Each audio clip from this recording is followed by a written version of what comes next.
പ്രിയപ്പെട്ടവരെ, ക്രിസ്മസ് കാലഘട്ടം സന്തോഷത്തിൻ്റെയും തണുപ്പിൻ്റെയും കാലഘട്ടമാണ്. നോർത്ത് ഇന്ത്യ മുഴുവൻ നല്ല തണുപ്പിലാണ്.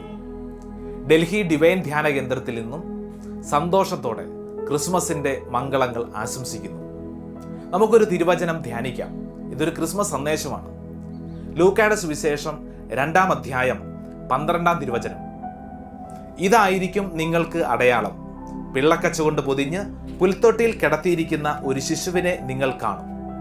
പ്രിയപ്പെട്ടവരെ, രക്ഷകനെക്കുറിച്ച് തിരുവചനം കൊടുക്കുന്ന ഒരു അടയാളമാണിത്. പിള്ളക്കച്ച കൊണ്ട് പൊതിഞ്ഞ് പുൽത്തൊട്ടിയിൽ കിടത്തിയിരിക്കുന്ന രക്ഷകൻ. പ്രിയപ്പെട്ടവരെ, നമ്മൾ ഒരു വലിയ സത്യം മനസ്സിലാക്കുകയാണ്. യേശുവിന് ജന്മം ലഭിക്കാൻ വേണ്ടി മനുഷ്യരുടെ ഇടയിൽ നടന്നിട്ട് അവിടെ എങ്ങും പരിശുദ്ധ മറിയത്തിന് ഇടം ലഭിച്ചില്ല. ഇടം ലഭിച്ചത് എവിടെയാണ്? മൃഗങ്ങൾക്കിടയിലാണ്. മനുഷ്യരെ പോലെ ഇതാ മൃഗങ്ങൾ പെരുമാറുകയാണ്. എന്നാൽ മനുഷ്യരെ പോലെ പെരുമാറേണ്ട മനുഷ്യർ പെരുമാറിയത് മൃഗങ്ങളെ പോലെയാണ്. ഇത് വലിയ ഒരു വൈരുദ്ധ്യമാണ്. ഈ ക്രിസ്മസ് കാലഘട്ടം നമ്മുടെ മുമ്പിൽ ഇത് വലിയ ഒരു ഓർമ്മപ്പെടുത്തലായിട്ട് നിലകൊള്ളുകയാണ്. എന്താണ് ഇതിൻ്റെ അർത്ഥം? മനുഷ്യരെ പോലെ പെരുമാറുക, മൃഗങ്ങളെ പോലെ നമ്മൾ പെരുമാറരുത്. നമ്മുടെ അനുദിന ജീവിതത്തിൽ ഈ വൈരുദ്ധ്യം നമ്മൾ ഒക്കെ അനുഭവിക്കുന്നതാണ്. വ്യത്യസ്ത അനുഭവങ്ങളിലൂടെ കടന്നു പോകുമ്പോൾ നമ്മുടെ ഉള്ളിലുള്ള ഒരു മൃഗീയ വാസന പുറത്തു വരികയും അതൊരു അക്രമമായി മാറ്റപ്പെടുകയും ചെയ്യും. ഉൽപ്പത്തിയുടെ പുസ്തകത്തിൽ ആരംഭം കുറിക്കുന്നത് മുഴുവൻ ഇതിനെക്കുറിച്ച് പറഞ്ഞുകൊണ്ടാണ്. കായേനും ആബേലും. എന്തുകൊണ്ടാണ് കായേൻ പുറത്താക്കപ്പെട്ടത്? ആബേൽ ബലിയർപ്പിച്ചു, എന്നാൽ കായേൻ മൃഗത്തെ ബലിയർപ്പിക്കാൻ തയ്യാറായില്ല.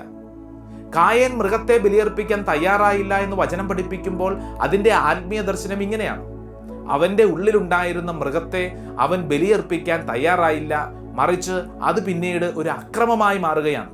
ആബേലിനെ കൊലപ്പെടുത്തുകയാണ്. അതുകൊണ്ടാണ് ദൈവമായ കർത്താവ് അവന് ഒരു വലിയ സന്ദേശം കൊടുത്തത്. ഉൽപ്പത്തിയുടെ പുസ്തകം 4-ാം അധ്യായം 7-ാം തിരുവചനം. നല്ലത് ചെയ്യുന്നില്ലെങ്കിൽ പാപം വാതിൽക്കൽ പതിയിരിക്കുന്നുണ്ടെന്ന് ഓർക്കണം. അത് നിന്നിൽ താല്പര്യം വെച്ചിരിക്കുന്നു, നീ അതിനെ കീഴടക്കണം. ദൈവമായ കർത്താവ് പാപത്തെക്കുറിച്ച് ഇങ്ങനെ വലിയ ഒരു കാര്യം പഠിപ്പിക്കുമ്പോൾ നമ്മൾ ഓർക്കുക, ഏതോ ഒരു മൃഗത്തെ കീഴടക്കണം എന്നതുപോലെയാണ് തിരുവചനം പറയുന്നത്.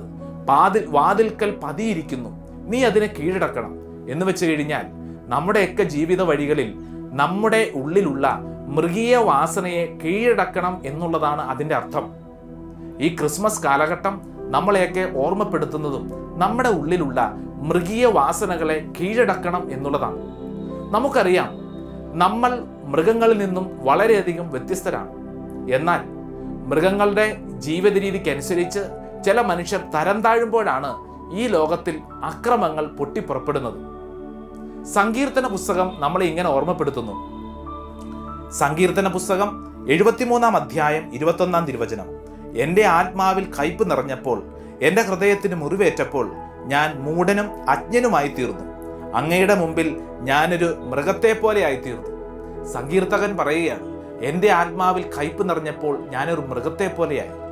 പ്രിയപ്പെട്ടവരെ, നമ്മുടെ ചുറ്റിലും കാണുന്ന, നമ്മുടെ ജീവിതത്തിൽ കാണുന്ന മൃഗീയ വാസനകളുടെ അടിസ്ഥാനപരമായ കാരണം നമ്മുടെ ഉള്ളിൽ ആത്മാവിൽ കയ്പ് നിറയുന്ന അനുഭവം. നമുക്ക് ഈ ക്രിസ്മസ് കാലഘട്ടം മനുഷ്യരെ പോലെ ജീവിക്കാനുള്ള വലിയൊരു കാലഘട്ടമാണ്. ദൈവിക ശക്തിയാൽ നമുക്ക് നിറയാം. മൃഗങ്ങൾ ജീവിക്കുന്നത് അവയുടെ വാസനകൾക്കും തോന്നലുകൾക്കും അനുസരിച്ചാണ്. ചില മനുഷ്യർ പോലും അങ്ങനെയായി മാറപ്പെടാറുണ്ടല്ലോ.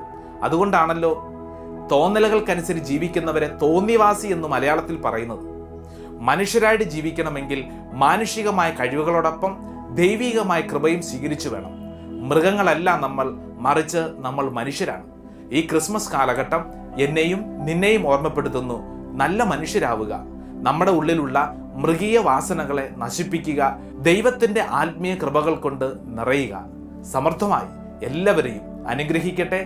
ദൈവത്തിൻ്റെ വലിയ അഭിഷേകം ഈ ക്രിസ്മസ് കാലഘട്ടത്തിൽ നമ്മിലൊക്കെ നിറയപ്പെടട്ടെ. ആമേൻ.